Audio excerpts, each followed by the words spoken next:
Greetings, two Marinos.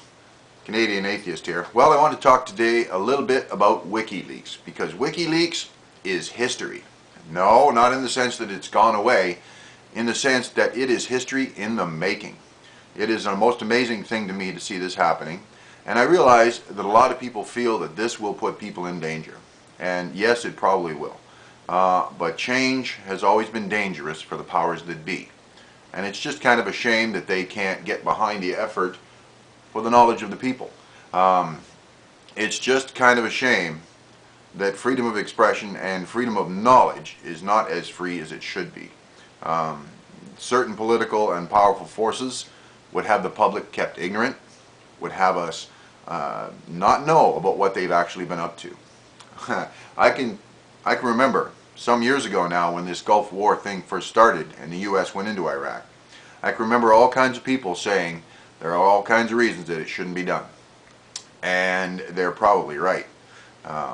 Some of the information being revealed now certainly certainly points to some very devious means used to get people to agree to this and to go in and to basically to create a military mission where there really was no excuse for one. The whole 9/11 thing, terrorism, war on terrorism, to a great extent, for me, is just an effort by military-industrial complexes to continue the game, to continue making money off our weakness and the ease with which they divide and conquer us. Now that won't be so easy, will it?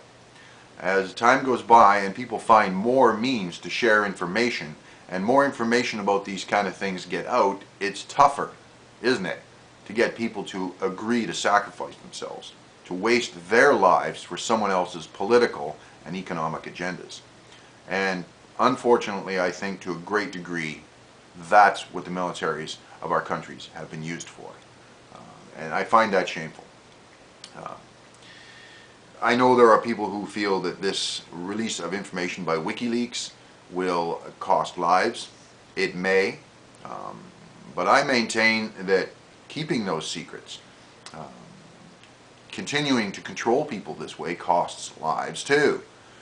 Just of different people, isn't it? So basically it's all about who's going to die for what cause and who's going to control that.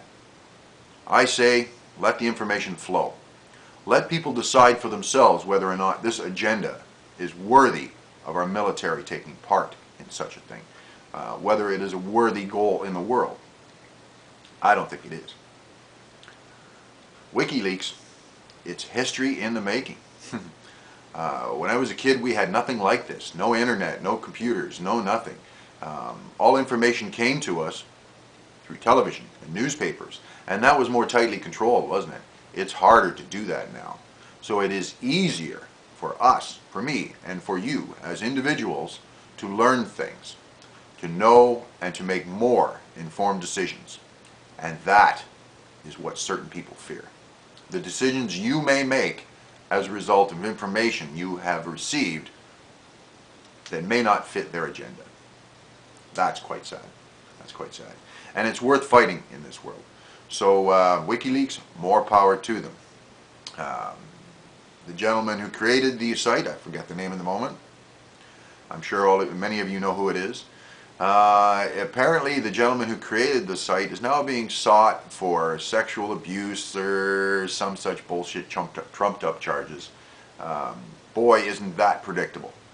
Isn't that predictable? As soon as someone says something that certain political political and government forces don't like in this world, right away they're accused of heinous crimes.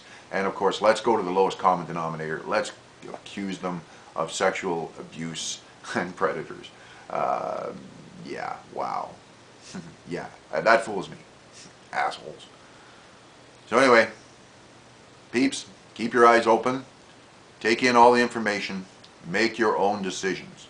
The government's freaking out and saying, no, no, you shouldn't know this. It's terrible. People are going to be in danger. Wonder why. Keep an eye on them. Peace and long life.